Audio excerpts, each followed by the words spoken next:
Assalamualaikum warahmatullahi wabarakatuh. Bismillahirrahmanirrahim. Alhamdulillahirabbil alamin. Wa bihi nasta'inu ala umurid dunya waddin. Wassalatu wassalamu ala asyrafil anbiya'i wal mursalin. Sayyidina wa maulana Muhammad wa ala alihi wa ashabihi ajma'in. Amma ba'd. Puji syukur kehadirat Allah Subhanahu wa taala, yang mana pada kesempatan kali ini kita masih diberikan kekuatan, keimanan, kesehatan, sehingga kita mampu untuk melanjutkan materi pembelajaran kita. Sebelum kita lanjutkan, alangkah indahnya bagi yang belum subscribe, silahkan subscribe channel saya ini. Jangan lupa like, dan jika memang diperlukan silahkan share ya. Ingat, subscribe tidaklah berbayar alias gratis.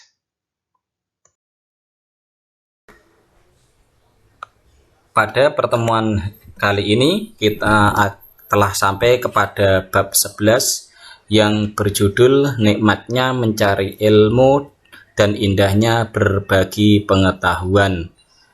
Jadi setelah kita selesai pada bab ini, diharapkan nanti menunjukkan sikap semangat menuntut ilmu dan menyampaikannya kepada sesama sebagai implementasi dari pemahaman Quran Surat At-Taubah ayat 122 dan hadis terkait. Kemudian analisis dari Quran Surat At-Taubah ayat 122 dan hadis-hadis terkait, sehingga diketahui nilai dan perilaku semangat menuntut ilmu, dan tidak lupa semangat berbagi ilmu pengetahuan.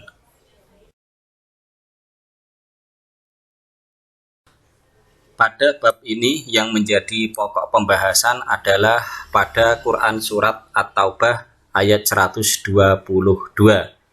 Seperti yang waktu mungkin TPK sudah pernah kita pelajari, terkhusus dalam Quran Surat Taubah di tengahnya atau pada pertengahan surat, maka membaca basmalah hukumnya adalah makruh.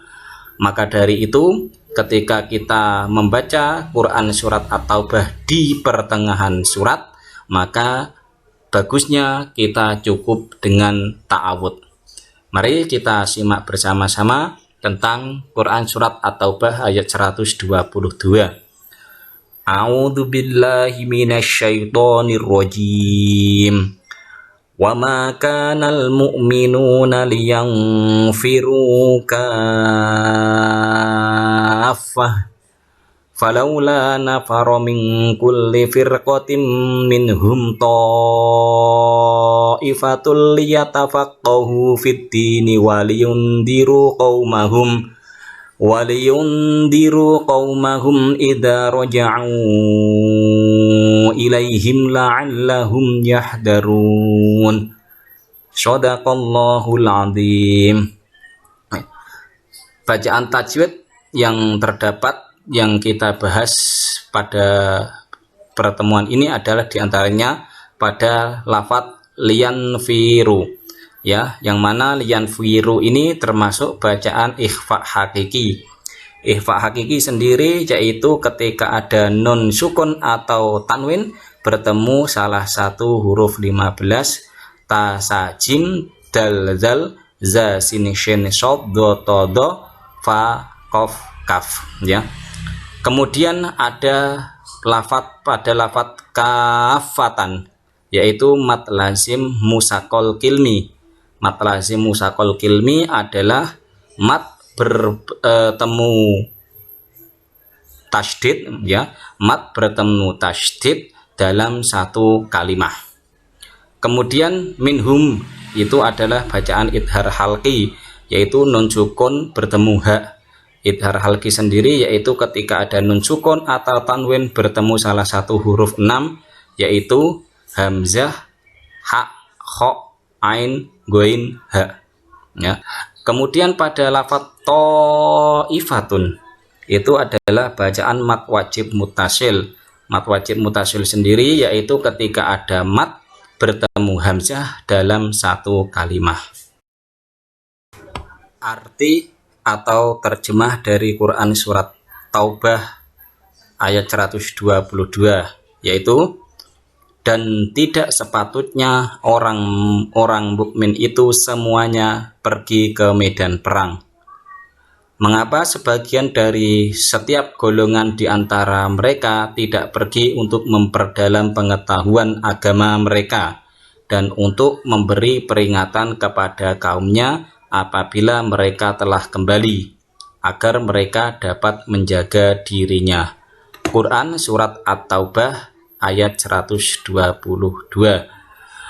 Pada ayat ini sudah bisa kita pahami dari kalimat dan tidak sepatutnya orang-orang mukmin itu semuanya pergi ke medan perang. Maka pada waktu tertentu perang atau jihad fisabilillah tidak selamanya fardu ain. Jadi dari ayat ini bisa kita pahami bahwa jihad pun bisa dihukumi sebagai fardu kifayah. Karena pada terjemahan ayat selanjutnya kita bisa lihat mengapa sebagian dari setiap golongan di antara mereka tidak pergi untuk memperdalam pengetahuan agama mereka dan untuk memberi peringatan kepada kaumnya apabila mereka telah kembali.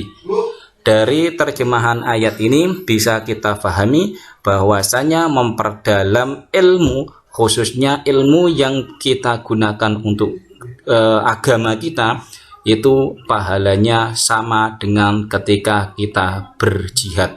Maka menuntut ilmu sama halnya dengan pahala seseorang ketika berjihad. Namun hal ini juga ditambahi bahwasanya jihad tersebut juga menuntut ilmu tersebut juga dibarengi dengan semangat untuk membagikan kepada kaum muslimin yang lain, ya. Karena dengan ilmu inilah kita bisa merawat diri kita atau menjaga diri kita, baik itu dari godaan manusia, setan, dan godaan-godaan lainnya. Maka di akhir ayat tersebut, di akhir ayat ini ditutup agar mereka dapat menjaga dirinya.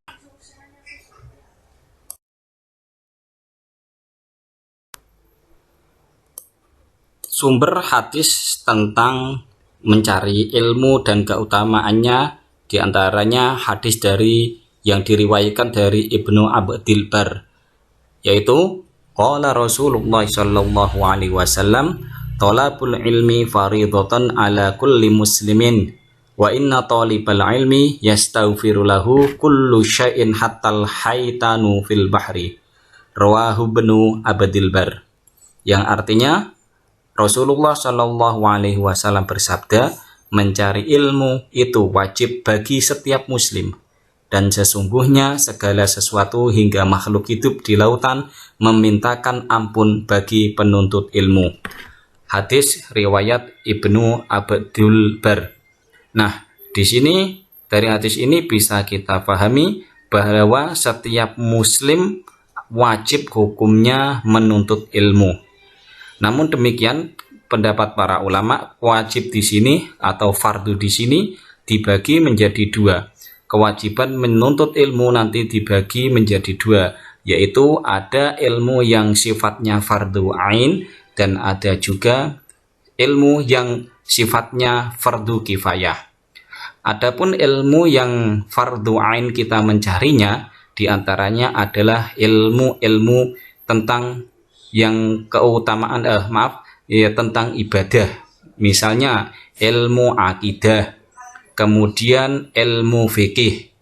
Maka mempelajari ilmu akidah karena bergantung kepada keselamatan individu sebagai seorang muslim, maka hukumnya adalah fardu ain. Adapun ilmu-ilmu yang berhukum fardu kifayah, misalnya diantaranya adalah ilmu tentang astronomi, ilmu falak, ilmu kedokteran, dan lain sebagainya. Yang mana ilmu ini cukuplah dalam satu kawasan dikuasai oleh beberapa orang. Maka semisal ilmu kedokteran, ilmu falak, hukum mempelajarinya adalah fardu kifayah.